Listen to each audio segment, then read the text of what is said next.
Hello everyone, most welcome. I am going to discuss about the dual directed class 9th, 10th, 11th and 12th. Class 9th, 10th, 11th, 12th में 5 marks के dual directed पूछे जाते हैं। तो आपकी question bank में कुछ dual directed के क्वेश्चंस दिए हुए हैं। तो यहाँ पर फर्स्ट क्वेश्चन दिया है वी डिड इट, ब्रैकेट में लिखा हुआ चेंज टू नेगेटिव, नेगेटिव में बदलो या नेगेटिव बनाओ। इस सेंटेंस को नेगेटिव बनाने के लिए कहा है। कोष्टक में यहाँ पर मेक नेगेटिव लिखा हुआ भी आ सकता है। कोष्टक में अगर लिखा हो चेंज इनटू इंट्रोगेटिव तो हमें उस सेंटेंस को इंट्रोगेटिव बनाना है। इसके अलावा कोई दूसरा प्रयोग हो सकता है जैसे यूजिंग सो दैट। तो यहाँ पर कोष्टक में जो भी इंस्ट्रक्शन दिया जाए उसको देखकर इस सेंटेंस को हमें बदलना होता है। इस सेंटेंस में चेंज इनटू नेगेटिव कहा है, इस सेंटेंस को नेगेटिव बनाने के लिए कहा, मतलब नॉट जोड़ने के लिए कहा है। वी डिड इट, अब यहां पर क्या है कि नॉट हमें जोड़ना है। नॉट का प्रयोग होता है हेल्पिंग वर्ब के ठीक बाद। सेंटेंस को पहचानना, सेंटेंस में जहां पर भी हेल्पिंग वर्ब दी है उस हेल्पिंग वर्ब के ठीक बाद आपको नॉट का इस्तेमाल करना है। अब यहां पर लिखा है बी के बाद में डिड लिखा हुआ है यहाँ पर। तो डिड क्या है, पास्ट इंडेफिनिट टेंस की हेल्पिंग वर्ब है। और डिड एक सेकेंड फॉर्म भी है डू की। डू मीन्स होता है करना और डू की सेकेंड फॉर्म होती है डिड और थर्ड फॉर्म होती है डन।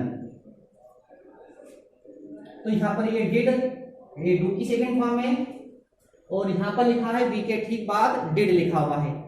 तो स्टूडेंट क्या करते हैं, इसको हेल्पिंग वर्ब समझ लेते हैं, पास्ट इंडेफिनिट टेंस के हेल्पिंग वर्ब, और वो डिड के बाद नॉट लगा के आते हैं। वी डिड नॉट इट, ऐसा इस सेंटेंस को बदल के आते हैं। तो सेंटेंस गलत हो जाता है। इस सेंटेंस में कोई हेल्पिंग वर्ब ना दी है। जब भी सेंटेंस में डू लिखा हुआ हो, डिड लिखा हुआ हो या फिर डज लिखा हुआ हो, डू डिड डज, तीनों हेल्पिंग वर्ब में से कोई सी भी हेल्पिंग वर्ब अगर सब्जेक्ट के बाद दी गई हो तो उसे हेल्पिंग वर्ब समझना कब है, जब उसके ठीक बाद नॉट लगा हो। यहाँ पर सब्जेक्ट के बाद हेल्पिंग वर्ब नहीं दी है, यहाँ पर ये वर्ब की सेकंड फॉर्म दी हुई है। पास्ट इंडेफिनिट टेंस का वाक्य है, पास्ट इंडेफिनिट टेंस के वाक्य में वर्ब की सेकंड फॉर्म का इस्तेमाल होता है। पूरे 12 टेंस में एक ही टेंस ऐसा है जिसमें सेकंड फॉर्म यूज होती है और वह सेंटेंस है पास्ट इंडेफिनिट टेंस। तो यह सेंटेंस पास्ट इंडेफिनिट टेंस का है जिसमें सेकंड फॉर्म दी हुई है। जब सेकंड फॉर्म दी होती है तो वह सेंटेंस पास्ट इंडेफिनिट टेंस का होता है। तो हमें पास्ट इंडेफिनिट टेंस के हेल्पिंग वर्ब का इस्तेमाल करना है और उसके बाद नोट लगाना है। पास्ट इंडेफिनिट टेंस के हेल्पिंग वर्ब डिड है, डिड के ठीक बाद हमें नोट का प्रयोग करना है। और ये जो सेकंड फॉर्म है, इस सेकंड फॉर्म को हमें फर्स्ट फॉर्म बदलना है। सेकंड फॉर्म को फर्स्ट फॉर्म क्यों बदलते हैं, डिड के साथ हमेशा वर्ब की फर्स्ट फॉर्म आती है। डिड के बाद सेंटेंस में यदि डिड का इस्तेमाल करेंगे तो उसमें फर्स्ट फॉर्म यूज करेंगे। तो यहाँ पर हम वी के ठीक बाद डिड का इस्तेमाल करेंगे और डिड के बाद हम यहाँ पर नोट लगाएंगे, वी डिड नॉट। और ये जो सेकंड फॉर्म है इसको फर्स्ट फॉर्म बना देंगे। यहाँ पर जो सेकंड फॉर्म दी हुई है इसको फर्स्ट फॉर्म बनाएंगे do it, we did not do it. Second sentence दिया हुआ है ही टीच इंग्लिश। इस सेंटेंस में भी नेगेटिव बनाने के लिए कहा है चेंज इनटू नेगेटिव। जैसा कि अभी मैंने बताया था कि हेल्पिंग वर्ब के ठीक बाद नॉट का प्रयोग होता है।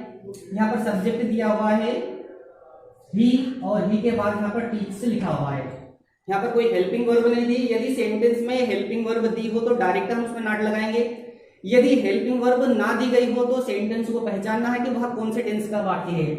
2 टेंस ऐसे हैं जिसमें हेल्पिंग वर्ब नहीं आती है, एक पहला टेंस प्रेजेंट इंडेफिनिट टेंस और एक पांचवा टेंस पास्ट इंडेफिनिट टेंस। ये दोनों टेंस ऐसे हैं जिसमें हेल्पिंग वर्ब नहीं आती है। यदि सेंटेंस में हेल्पिंग वर्ब ना दी गई हो तो वह वाक्य दोनों टेंस में से किसी एक टेंस का वाक्य हो सकता है, या तो प्रेजेंट इंडेफिनिट का हो सकता है या फिर पास्ट इंडेफिनिट का। सब्जेक्ट के बाद में जो वर्ब है उससे पहचानेंगे। यदि वो वर्ब की फर्स्ट फॉर्म होगी तो वह सेंटेंस प्रेजेंट इंडेफिनिट टेंस का होगा, और यदि सेकेंड फॉर्म दी गई होगी तो वहां सेंटेंस पास्ट इंडेफिनिट टेंस का होगा। जैसा ऊपर वाले सेंटेंस में सेकेंड फॉर्म दी थी इसलिए यह सेंटेंस पास्ट इंडेफिनिट टेंस में चेंज हुआ था। अब इसमें वर्ब की फर्स्ट फॉर्म दी हुई है और वर्ब की फर्स्ट फॉर्म में ईएस लगा हुआ है, प्रेजेंट इंडेफिनिट टेंस का वाक्य है। तो यह सेंटेंस प्रेजेंट इंडेफिनिट टेंस में नेगेटिव बनने वाला है। प्रेजेंट इंडेफिनिट टेंस की हेल्पिंग वर्ब है डू और डज।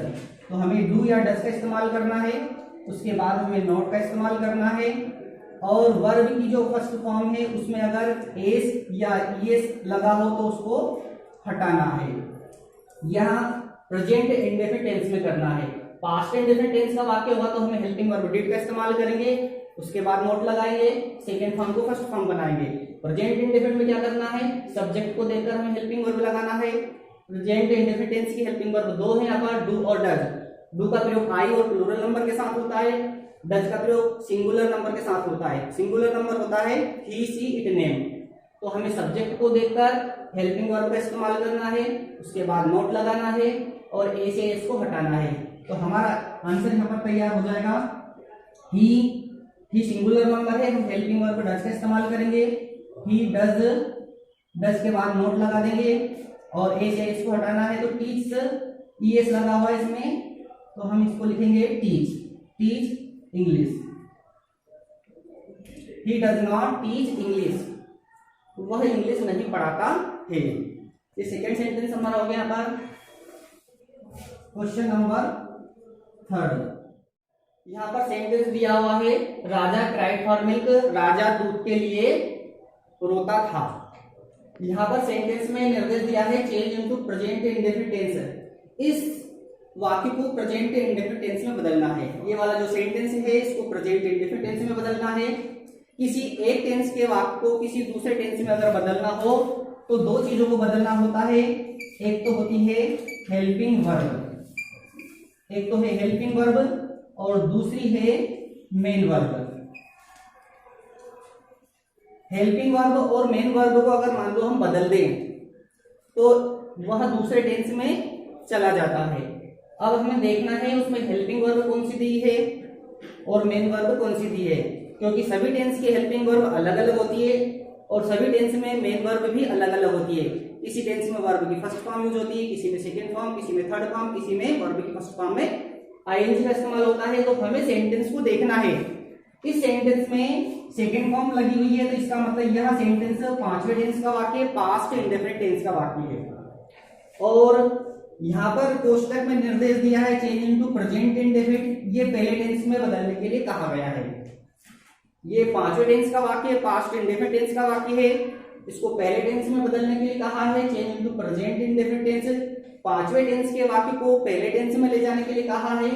किसी एक टेंस के वाक्य को किसी दूसरे टेंस में बदलना हो तो उस टेंस की हेल्पिंग वर्ब और मेन वर्ब को बदल देंगे। हेल्पिंग वर्ब और मेन वर्ब दोनों को अगर बदल देते हैं तो वह सेंटेंस दूसरे टेंस में चला जाता है। राजा के बाद में क्राइड लिखा हुआ, वर्ब की सेकंड फॉर्म लिखी हुई है, यहाँ पर हेल्पिंग वर्ब नहीं है।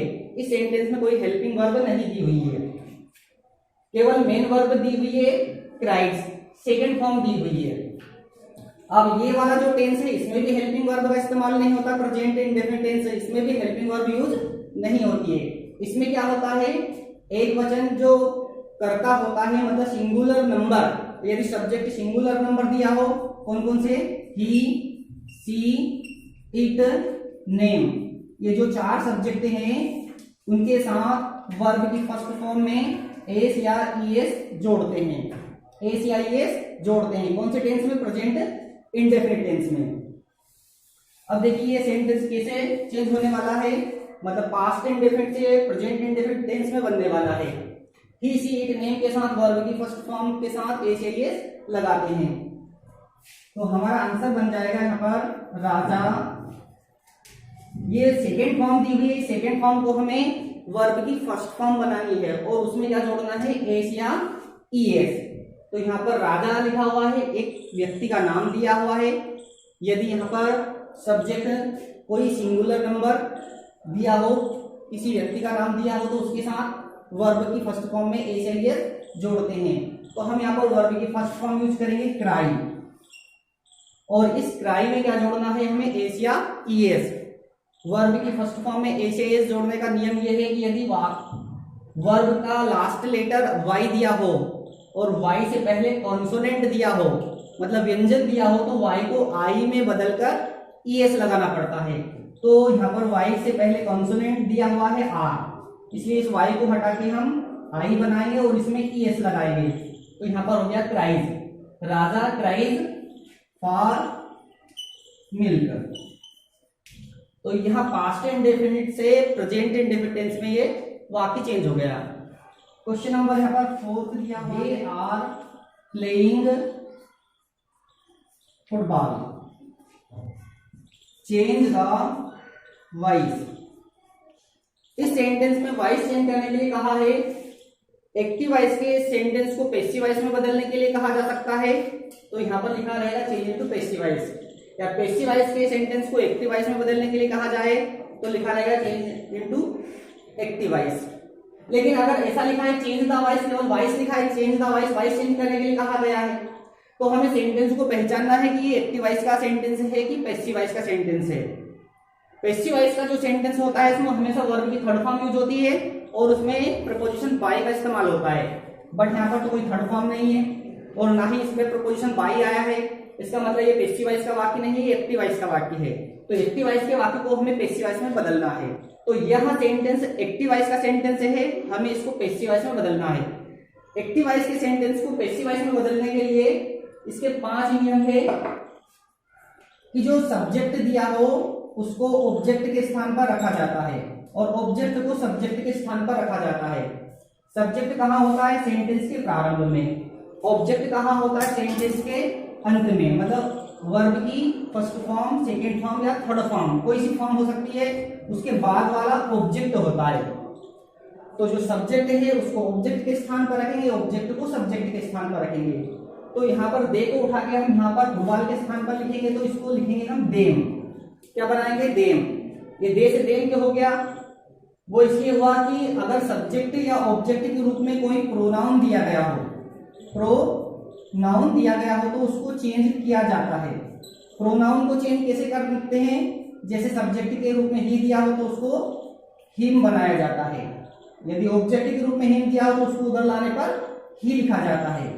इसी प्रकार अगर सब्जेक्ट सी लिखा हो तो उसको हर बनाया जाता है, हर को उधर लाने पर वापस सी बनाते हैं। इसी प्रकार सब्जेक्ट अगर आई दिया हो तो उसको मी बनाते हैं, मी को उधर ले जाने पर आई बनाया जाता है। इसी प्रकार सब्जेक्ट यदि दे लिखा हो तो उसको ऑब्जेक्ट के स्थान पर देम लिखा जाता है और देम को उधर ले जाने पर वापस दे लिखा जाता है। इसी प्रकार सब्जेक्ट यदि बी दिया हो तो उसको ऑब्जेक्ट के स्थान पर अज लिखा जाता है, अज को उधर ले जाने पर वापस वी लिखा जाता है। यू दिया हो तो उसको यू लिखा जाता है और इट दिया हो तो उसको इट ही लिखा जाता है। ये 7 प्रोनाउन ऐसे हैं जिनको चेंज करना पड़ता है। सब्जेक्ट या ऑब्जेक्ट के स्थान पर उसको चेंज करना पड़ता है। ये 7 प्रोनाउन को आपको ध्यान रखना है। इसके अलावा कोई दूसरा नाम अगर आता है, कोई नाउन आता है तो उसको चेंज नहीं करना। जैसे ये फुटबॉल लिखा है यहाँ पर, ये फुटबॉल एक गेम का नेम है, मतलब ये नाउन है। Noun is the name of any person, place और थिंग। आपने डेफिनेशन पढ़ी होगी हमेशा।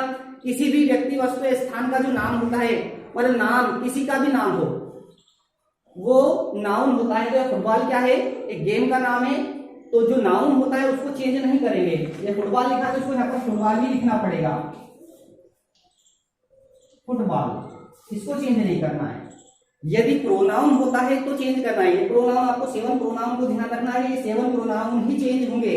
इसके अलावा कोई दूसरा वर्ड अगर आता है तो उसको चेंज नहीं करना है।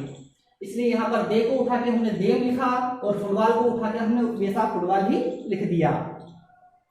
ये 2 नियम यहाँ पर हो गए। पहला नियम क्या था? सब्जेक्ट को ऑब्जेक्ट के स्थान पर रखते हैं, ऑब्जेक्ट को सब्जेक्ट के स्थान पर रखा जाता है।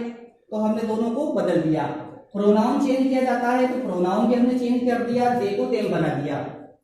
तीसरा नियम ये है कि टेंस की जो हेल्पिंग वर्ब है उसको चेंज किया जाता है। टेंस की हेल्पिंग वर्ब को चेंज किया जाता है। जो उसमें हेल्पिंग वर्ब दी हो सब्जेक्ट के बाद उसको चेंज करना पड़ता है। कैसे चेंज करेंगे? देखिए मैं फार्मूला बता रहा हूं। पहले टेंस का वाक्य होगा तो हम हेल्पिंग वर्ब दूसरे टेंस के लगाएंगे, उसके आगे वाले टेंस की। प्रेजेंट इंडेफिनिट टेंस का वाक्य होगा तो हम प्रेजेंट कंटीन्यूअस के लगा देंगे। प्रेजेंट परफेक्ट का होगा तो हम प्रेजेंट परफेक्ट कंटीन्यूअस के लगा देंगे। पास्ट इंडेफिनिट टेंस का होगा तो हम पास्ट कंटीन्यूअस टेंस की हेल्पिंग वर्ब लगाएंगे। पास्ट परफेक्ट का होगा तो हम पास्ट परफेक्ट कंटीन्यूअस टेंस की हेल्पिंग वर्ब लगाएंगे। और फ्यूचर इंडेफिनिट टेंस का वाक्य होगा कंटीन्यूअस टेंस की लगाएंगे।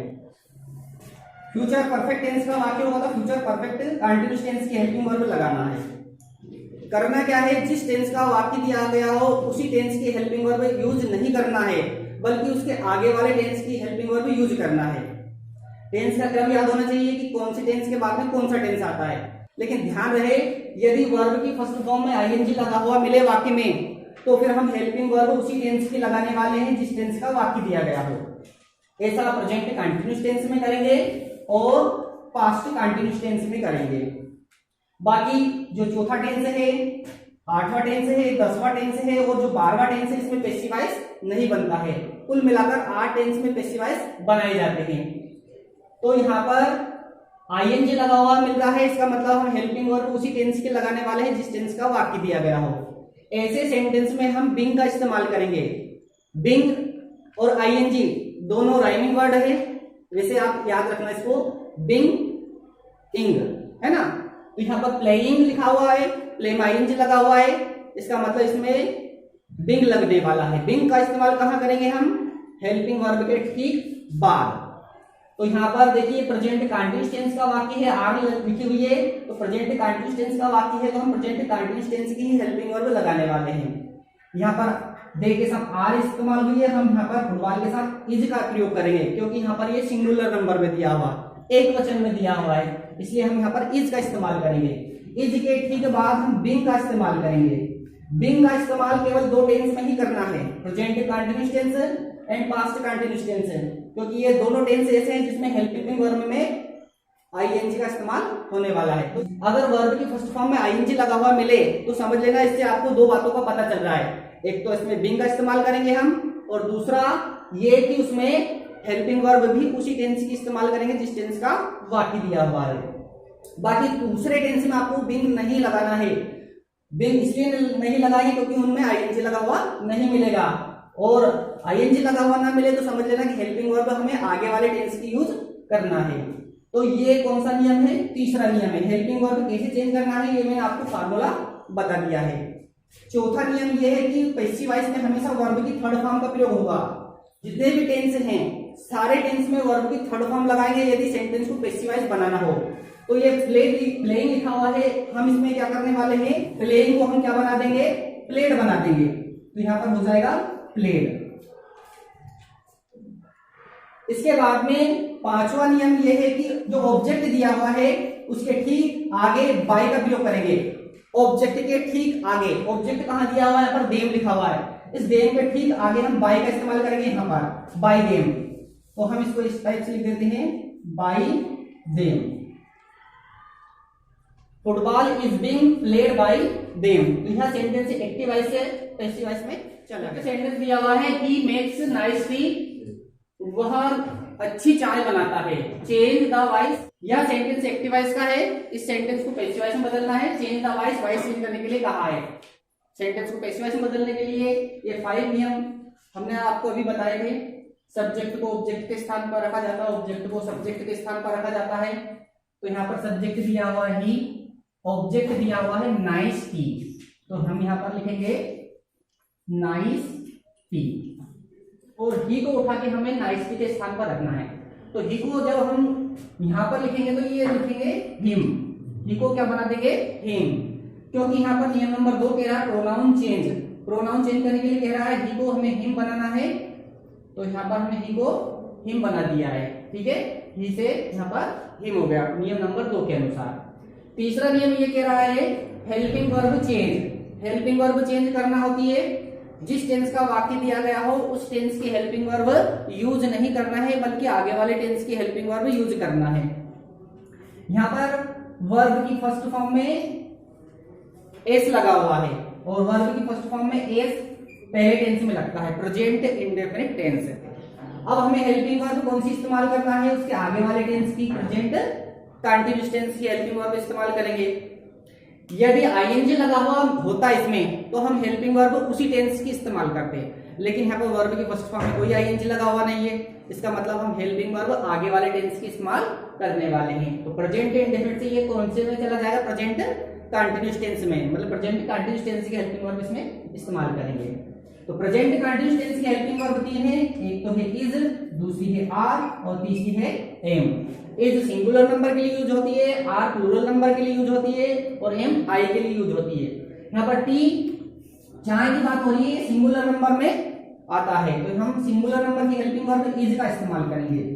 नाइस टी इज, तो यहाँ पर हेल्पिंग वर्ब चेंज हो गई, वर्ब की थर्ड फॉर्म यूज करना है तो यहाँ पर वर्ब की फर्स्ट फॉर्म लिखी हुई है, इसको हम बता देंगे थर्ड फॉर्म। मेक से हो जाएगा यहाँ पर मेड। लास्ट वाला नियम क्या कह रहा है, ऑब्जेक्ट से पहले प्रपोजिशन बाय का इस्तेमाल करना है। तो ऑब्जेक्ट क्या दिया यहाँ पर, हिम दिया हुआ, इसके आगे हम लगा देंगे by. Nice tea is made by him. ये हमारा वाक्य एक्टिव वॉइस से पैसिव वॉइस में बदल गया। ठीक है।